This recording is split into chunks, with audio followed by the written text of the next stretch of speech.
Alright, yes, I see the file. We are recording for Chapter 4 of Star Trek The Voyage Home.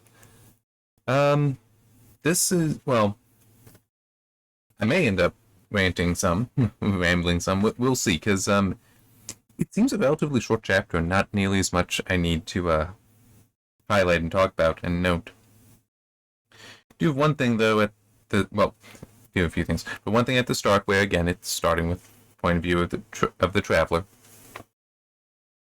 The Traveler is joy, and I'm just gonna this split up, but it's basically all one highlight to me. Anyway, the Traveler's joy overcame the distress of losing contact with the beings of this little world. The insignificant life that remained would perish from the cold, and then the Traveler could begin its real work. Until then, it need only wait. So just to help explain that, it has finished having the entire atmosphere clouded over, so Ice Age should set in. But it's like this really is like a malicious thing that it is doing. That it's actually joyful now that it's extinguishing all this life, and it's like, okay, why are we actually making it a bad guy? It's like it does. The lesser information we have in the movie, I like better, where it is just this mysterious force that's come here to try to find the whales, and is just so urgently searching for its accidental cause. I like that better. That it's just all an accident. Especially when you consider it does just up and leave later. Because, I mean, there's almost a part of me that'd be like, after it leaves, like, hey, assign a ship to just monitor that thing forever until we can figure out how to destroy it. This thing is way too dangerous if it will just go and decide, I'm going to wipe out all life on a planet. But also occurred to me that with all the environmentalist nonsense that has been in here and undoubtedly will be in here, the Traveler is a stronger example of any claim made against humanity's actions. Yeah, it's stronger than any of those, because to my knowledge, except for a few diseases, we don't actually try to cause the extinction of any animals. It happens by accident, but we don't actively are like, yes, we want to wipe out all of this. But that's exactly what the Traveler wants to do. And this thing was set up as like, it's trying to have a connection to all this life in the galaxy, and it's in kind of this nice benevolent thing. It's like, no, it is actually the most evil thing there is here. Because if it isn't life that connects to, it's like, well, then it has no value, and therefore it must be destroyed. Yeah. It's, yeah. It's like I just said. I mean, it's like it is kind of a let's follow this thing, and the moment we figure out how, we need to blow this thing up. It is not good. Right? I'm just thinking, I mean, in theory, it wouldn't even be that hard. All you need to do is come up with an antimatter warhead kind of thing that'll just throw some antimatter at it. That doesn't, you're not combining the matter and antimatter in the warhead. It's like, no, it is the matter. Just hurl some antimatter at it. It's like, that'll do it. That will absolutely do it. Because that's you can't drain the energy out of that. That's like, because the antimatter isn't going to have any energy till it gets there and contacts the thing. At which point it's going to undergo a conversion of energy and it's gone. And the universe would be a safer thing then. So next thing, I this is quite a highlight because I like it. I really like it. It's McCoy and Kirk talking about what Kirk is planning to do, because Bones is not really in favor of it. Sorry, my eyes just started hurting a little bit. Yeah, he's not in favor of going back in time doing the whole time travel stuff because it is dangerous. And there are potential consequences there, and well, yeah, I'll just read the thing. In the old days on the Enterprise, McCoy said, we had the same kind of disaster to face, and sometimes we had to do the hardest thing in the universe. Sometimes we had to do nothing. Jim's stride hesitated, but he kept going. Jim, what would the Guardians say? Jim swung around, grabbed McCoy by the front of his shirt, and shoved him against the bulkhead. Don't talk to me about the old days on the Enterprise, Jim shouted. Don't talk to me about the Guardian of Forever. I went back in time to save your life, and I had to stand by and watch someone else I loved die. I had to stand by while Edith died and do nothing. It was the right thing to do. You didn't think so at the time. I'm not sure I think so now. Ever since I've wondered, what if I'd saved her? What if I had brought her back? Everything would have been so different. It wouldn't have worked. You couldn't have brought a 20th century person into a 23rd century world and expect her to adapt. You don't know that, Jim, McCoy said. She wouldn't have come. She loved me. It's this last part that is especially something I like here. So what? She had a mission in her life, and she wouldn't have given it up to go with you, no matter how much she loved you.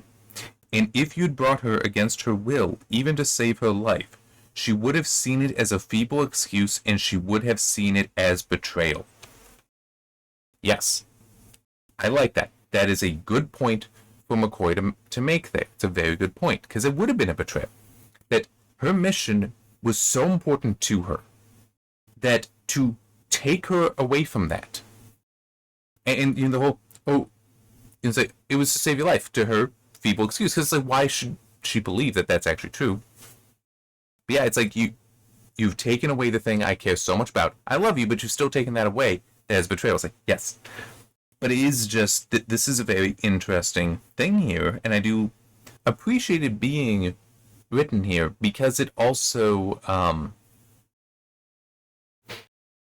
trying to think of the words. It's also setting up possibly this thought to reoccur later when Kirk is interacting with Jillian. Pretty sure that's her name. And Jillian also coming forward in time with them. That is different. Circumstances are different from Edith. I mean, because even in the movie there is she points out that basically she has no one in her time. She doesn't have a family. I'm not even sure if pets are mentioned, but it's like, there's nothing to hold me here, but those whales will benefit from me because she knows how to take care of them. You don't have anyone that can do that. So it's, so it is different, but it is still, I do wonder if how much of that may be brought up later, like as a torment for Kirk. I don't know, but I do like that. And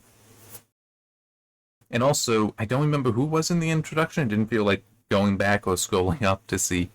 Because the introduction for the whole of this had... It was mainly talking about, or from the perspective of, I don't remember if he wrote it or not, like a producer who worked on all 3 movies for the Star Trek trilogy. And what was it? Like, he was just asked, hey, we want you to do this. Can he do it? Sure. What's Star Trek? So then he went and watched through the original series. And when he did, he concluded that there were 2 episodes that you could potentially use as the basis for movies. One was Space Seed, and the other was City on the Edge of Forever. And Space Seed, hey, Ricardo Montalban, I know him, let me give him a call. Hey, you want to do this? Sure, cool, we're doing it. So I do kind of like the aspect here then that with Voyage Home, City on the Edge of Forever is also connected in. So it is kind of, he got both episodes essentially in there. Well, I'm not sure how much he had. No, it did describe that he was involved.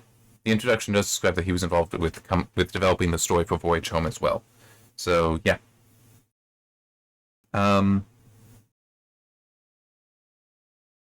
So Kirk is basically set on doing this. He's concerned still. I'm going to say McCoy's points, he isn't deaf to them, but he must set them aside because it's I have to do something. Right? It's either we go back, it's either I do nothing and Earth dies, or I go back and fail and Earth dies, or I go back and succeed and Earth lives. I have to go back and try. So it's like the concerns are noted, but it's, and there's also the element of you go back and you just try to keep your impact minimal and it should be fine. And it is actually one of those things that technically, because the bird of prey has a cloaking device, in theory, well, any cloaked ship could be very suitable for doing this. For going back in time and monitoring, at least. But it still is yeah, this is a big decision. may not work. This ship is not in good shape. So, yeah, if, you know, where's it? Each of you has a difficult decision to make. And he's like, because this is what I'm looking to do. And Sulu's response, you mentioned a difficult decision, Admiral? And it's like, yes, that's how that should be. I mean, and that's, like, even back in Search for Spock, that's what Sulu's response should have been. You're not take your time to think on it. It's like, no, I don't need to. You've asked me to do this to save Bones and Spock. Obviously, I'm saying, yes, we're going to do this.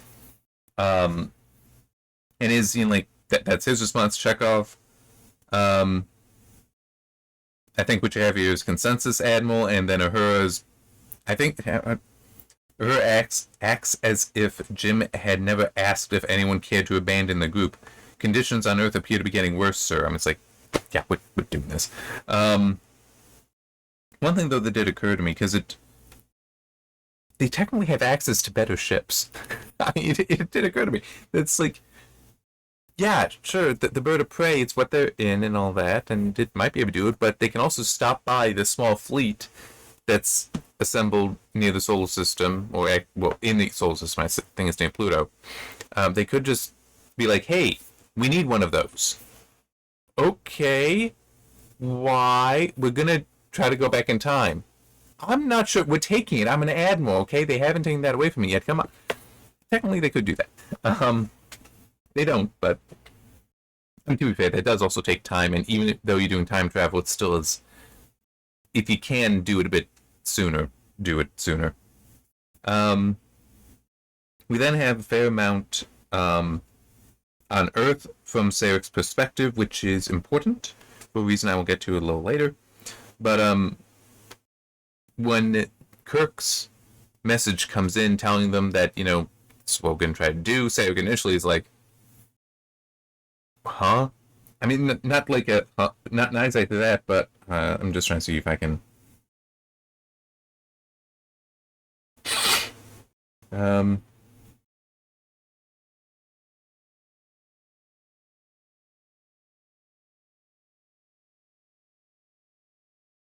Crap, I'm not spotting it. Oh, wait, maybe that. Jim Kirk was incapable of standing by while his homeworld died, but Sarek also knew that there was no logical way to save it. The Klingon ship would face the probe and be destroyed, so too, Kirk and all his companions would die. And so it's just like, he's going through and it's like, whatever he's got in mind, it's not going to work. But then it's like, oh, time travel. It's like, okay, I know exactly what he's doing here. Maybe. But also have this. He is coming to Earth, Sarek thought. All ships have been ordered away, but instead of obeying, he will come. He has been ordered to Earth, but instead of disobeying, he will come. It doesn't matter. Kirk is not going to let this just happen to Earth. So yeah, and that I do appreciate that. Okay, now I gotta talk about some stuff. I got just the highlight at the end, but I need to talk about some stuff before this. So we're getting largely from his perspective, right? And one thing, it is stated that they ran out of power, such that he could not send a message to Vulcan. Because he did want to say something to Amanda. He wrote something, but he doubts Amanda will ever see it. Because of just what's going on here. He also does recognize that it is unlikely that, well, he's figuring, I'm going to die here, and everyone else will, so I can't even get my Katra into the Hall of Ancient Wisdom, so that sucks. But he's, going to die. He's accepted that that's the case. It does also mention, though, that because he recognizes Spock in the background on the bird of prey, that's like a little bit of pride that he is helping. He's figuring this out. In fact, I think one of them, hang on. Yeah, Captain Spock's opinion, so it's a bright stroke of pride touched the elder Vulcan's equanimity. I may mispronounce that, forgive me, but yeah, they're basically cool. My son helped. Now we can get to this final bit here. Good luck, Kirk, Sarek said, to you and all who go with you. The shoring struts on the window failed. The glass imploded, spraying cold, sharp shards. Cries of fear and freezing needles of sleet and wind formed Sarek's last perception. And that's where the chapter ends.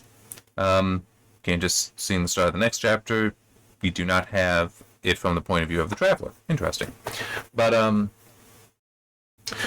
so we can interpret it as one of two things have now happened to Sarek. One is he is knocked unconscious. The other is he just got killed. Honestly, I'd rather go with he died, because I feel that it flows better from what had been stated earlier and why we were following his point of view as much as we were. Because we could have been following Chapel, probably Chapel, maybe Janice, maybe Cartwright, but Chapel would have made the most sense because she's still there. But no, the way we were following him, I think it was giving him a send-off, which means we must, in the movie, it is clear when they come back, it is like a few minutes prior to when they left. So it's like it is possible that this can be undone. But it's also, could he have just been knocked unconscious? Yeah, but I don't like that it was the last thing he perceived. It's like, so he's dead. Well, no, it's just the last thing he perceived at this moment. It's like, I'm sorry, I find it annoying when any author writes it that way, and it's like, I think even Tolkien does this in I'm not sure which chapter, but it's towards the end of one when I'm trying to remember. I think it's Mary.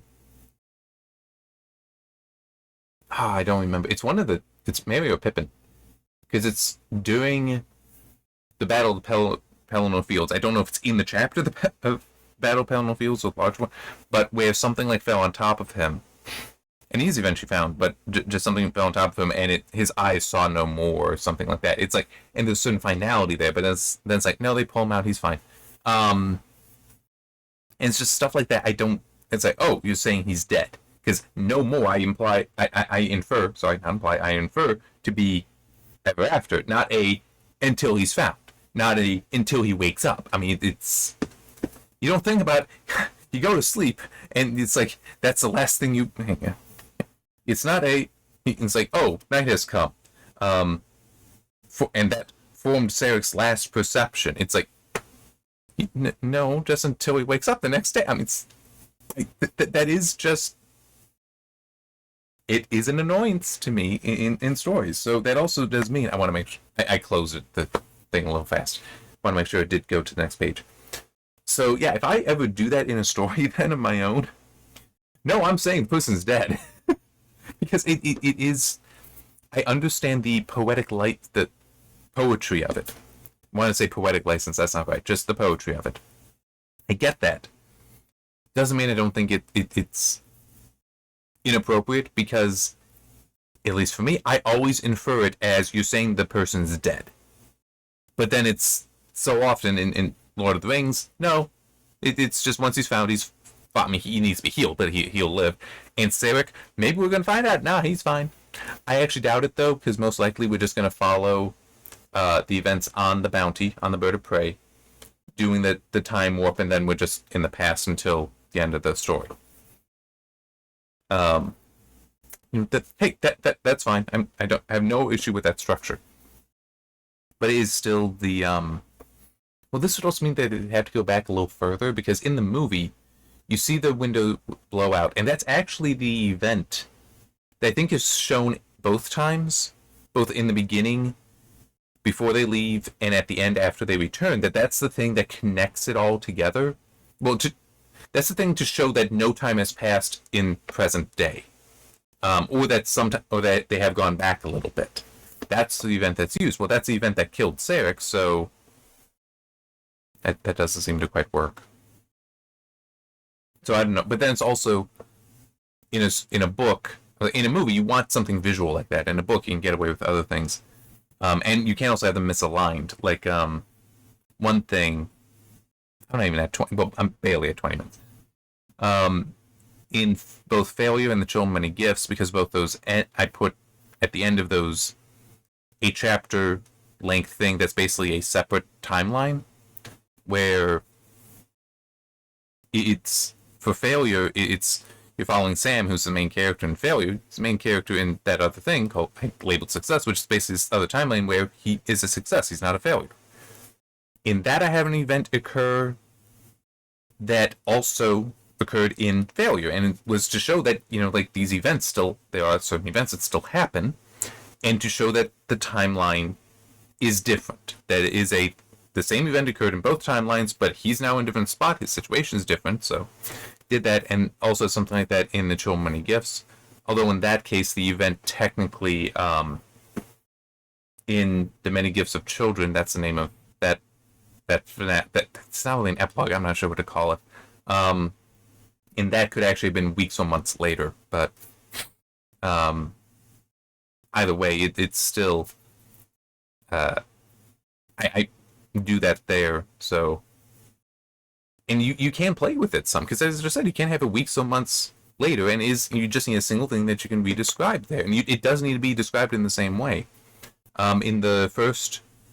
In Failure, in the first book, it's a TV news report, and in the second, it's actually a letter that was sent out informing people about something that has happened. Where it's like, you know, you may have heard about this on the news. We wanted to let you know what's going on. That kind of thing. So it's you can play with it a bit more in a story because you're freer to spend time explaining things. So hopefully that makes sense. It might not. Forgive me. Yeah. So I guess we will be having time travel in the next one. I'm just trying. I feel like there might have been something else I also wanted to mention, but nothing really coming to mind. Okay, you know, no, I will add this one thing. Scotty did say, yes, he should be able to build the tanks with 20th century materials if you can find them. Which is a little curious, because in the movie, he has to use transparent aluminum, which is not of the 20th century, or maybe it's just, you know, off by so many years, and it's like, how do we know he didn't invent the damn thing? You know, that it's like, it will be interesting to see how they explain him apparently having it wrong. That it's, no, this is not a 20th century. I thought that they would have it. It's like, why? If the material wasn't invented, you don't know when it was invented? I mean, so yeah, it'll be interesting to see what happens with that. It does, by the way, explain, though, that the bird of prey doesn't have sufficient force field capability to just do it that way. So they do need something mechanical. So that at least is in there. All right. All I got. It wasn't that long a chapter. There wasn't that much to really pull out and pull apart. It's probably a good thing. I'll see you next time.